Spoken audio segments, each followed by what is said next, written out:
ada Tuhan di dalamnya, dengan kasih yang sempurna Tuhan pimpin langkahnya. Terima kasih padamu Tuhan, Kau bimbing kami selamanya. Segala hormat, puji dan syukur kami panjatkan kepadamu. Padamu Tuhan, Kau bimbing kami selamanya. Segala hormat, puji dan syukur kami panjatkan kepadamu.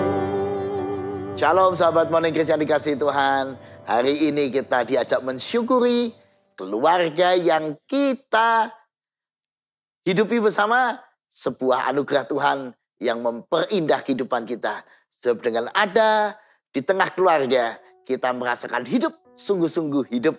Dan di sanalah kita merasakan betul-betul bagaimana mengasihi dan dikasihi, melayani dan dilayani. Pendek kata, tiap keluarga menjadi cara Tuhan untuk membentuk kita, menghidupi kita, sekaligus membahagiakan kita.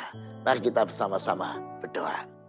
Ya Tuhan, kami bersyukur memiliki keluarga yang baik, dan kami ingin memenuhi hati pikiran kami juga dengan firman-Mu, supaya hari ini dan tiap hari kami makin menikmati kehidupan berkeluarga yang menyenangkan, dan keluarga-keluarga bisa makin menjadi berkat bagi anak-anak dan membangun kehidupan anak-anak yang sehat, dan kelak anak-anak itu pun bisa menjadi alat-alat Tuhan untuk membangun keluarga-keluarga yang hebat, keluarga-keluarga yang harmonis, keluarga-keluarga yang menjadi kesaksian dan berkat bagi sesama.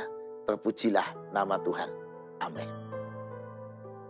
Sahabat Morning Christian yang dikasihi Tuhan, hari ini kita tidak bicara tentang bijak di tengah perbedaan. Karena memang perbedaan itu bisa berbahaya sekali kalau tidak kita kelola dengan baik. Perbedaan sering menjadi dasar orang untuk berselisih, bahkan perbedaan bisa menimbulkan perang. Ya, sudah banyak kasus kita lihat bagaimana perbedaan di tengah perbedaan pendapat menjadikan pertikaian. Perbedaan suami istri bisa menghasilkan perceraian. Perbedaan orang tua dan anak bisa membuat hubungan retak dan seterusnya. Mari kita belajar, tapi sebenarnya dari Albert Einstein mengatakan demikian. Kalau kita punya pendapat yang benar, tetapi hati-hati, pendapat benar juga memiliki kemungkinan untuk salah. Sebaliknya pendapat orang lain yang kita anggap salah juga memiliki kemungkinan untuk benar. Nah, disinilah kita belajar hati-hati dengan pendapat kita. Yang benar belum tentu sepenuhnya benar, yang salah belum tentu sepenuhnya salah. Bisa jadi, kalau konteks yang berbeda bisa jadi benar. Lalu bagaimana kita menyikapi perbedaan-perbedaan yang demikian? Mari kita sikapi dengan cara pandang yang berbeda. 1 Timotius 5 ayat 1 dan 2 mengajak kita melihat perbedaan dengan kacamata cinta kasih sebagai sebuah keluarga. Jadi kita memandang orang lain sebagai keluarga. Ya. 1 Timotius 5 ayat 1 dan 2. Janganlah engkau keras terhadap orang yang tua, melainkan tegurlah dia sebagai bapa. Tegurlah orang-orang muda sebagai saudaramu, perempuan-perempuan tua sebagai ibu, dan perempuan-perempuan muda sebagai adikmu dengan penuh kemurnian.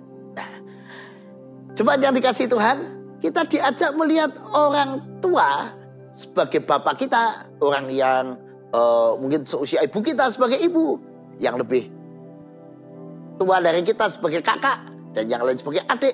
Pendek kata, surat Paulus kepada jemaat di Timotius ini ingin menasihatkan jemaat untuk saling punya perasaan ini adalah keluarga. Kalau keluarga, dia berbeda pendapat, dia akan lebih punya toleransi yang tinggi. Keluarga di tengah perbedaan pendapat akan penuh dengan kasih, karena memandang bagaimanapun dia adalah keluarga saya. Dan keluarga kalau memberikan nasihat, saran, kritik, biasanya disampaikan dengan cara yang baik, ya, karena dia adalah keluarga, dia adalah saudara saya, dia orang tua saya. Karena itu di ayat yang pertama dikatakan, janganlah engkau keras terhadap orang tua, melainkan tegurlah dia sebagai bapak. Menegur sebagai orang tua itu baru menegur dengan halus, dengan benar, dengan cara yang sopan, dengan cara yang hangat, bukan sekedar konfrontasi, berbeda pendapat, apalagi menyalahkan. Nah, memang perbedaan pendapat itu diperlukan, ya. Menurut Stephen Hawking, dia berkata demikian, dalam hidupku saya tidak pernah belajar sesuatu dari seseorang yang selalu hanya setuju dengan saya. Saya tidak bisa banyak belajar dari seseorang yang selalu setuju dengan saya. Jadi perbedaan diperlukan supaya dengan perbedaan-perbedaan itu kita tambah banyak belajar. Dan kadang-kadang terhadap orang lain yang berbeda pendapat dengan kita justru mendapat banyak masukan, kita menjadi lebih kritis, kita lebih dalam lagi memahami apa yang menjadi pikiran kita. Dan kadang-kadang nasihat-nasihat orang lain, bahkan yang kita anggap salah sekalipun, bahkan melengkapi pandangan-pandangan kita sehingga menjadi lebih utuh. Nah, karena itu jangan lupa, seperti kata firman Tuhan, lihatlah perbedaan dengan cara dengan cara pandang sebagai keluarga. Bagaikan orang tua kita, bagaikan ibu kita, bagaikan saudara kita, sebagai kakak adik kita, sehingga kita berbeda pendapat dengan cara yang penuh cinta kasih. Tidak frontal, tidak kasar, kita pilih kata-kata yang baik, sebagaimana kita berbicara pada orang tua, kita bicara dengan sopan, dengan baik. Yang penting tujuannya. Nah, bahkan John F. Kennedy mengatakan demikian. Kalau di tengah perbedaan, mari kita menemukan cara merayakan perbedaan. Dengan mendiskusikan perbedaan tanpa memecah belah komunitas kita. Jadi kita merayakan perbedaan. Bukan membuat itu menjadi persoalan yang justru memecah belah hubungan suami istri, hubungan dalam komunitas, hubungan di tengah masyarakat dan sebagainya.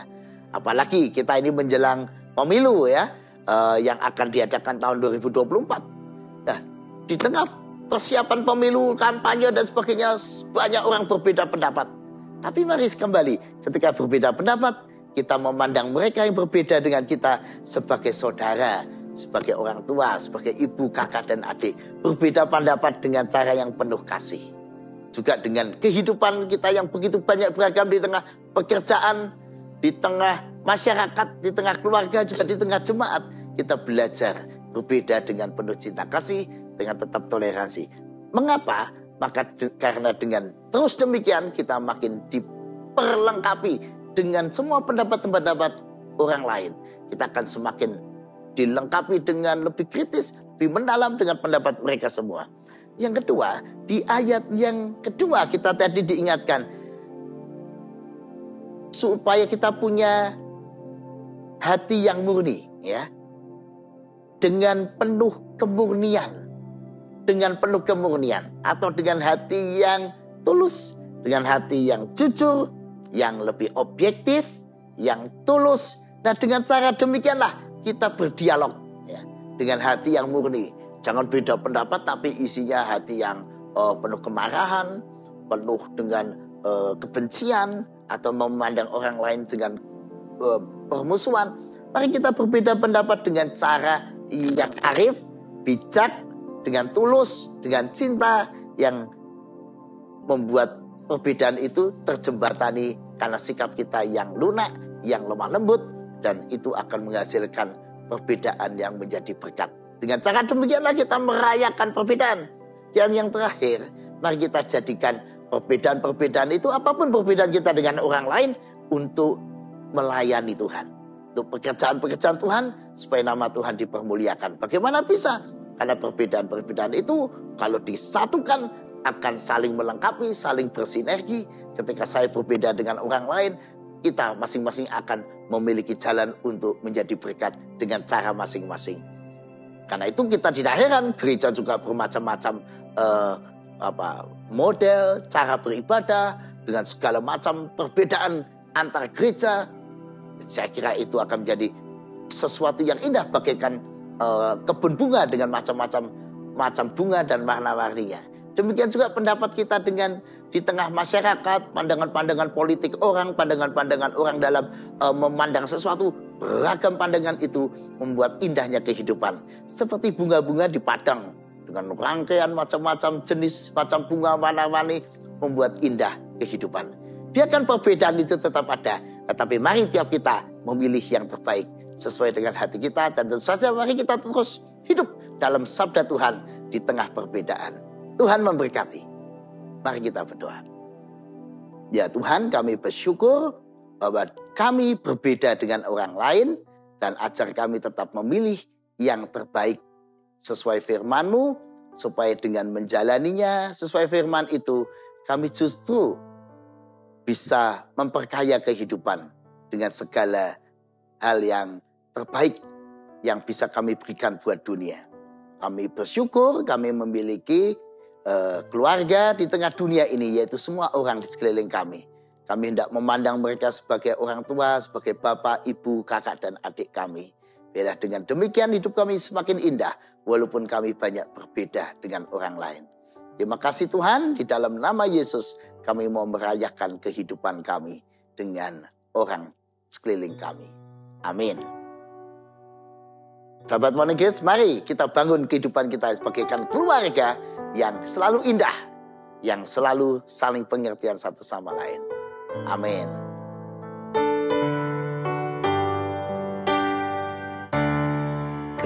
Keluarga hidup indah bila Tuhan di dalamnya, dengan kasih yang sempurna Tuhan bimbing langkahnya. Terima kasih padamu Tuhan, Kau bimbing kami selamanya. Segala hormat, puji dan syukur kami panjatkan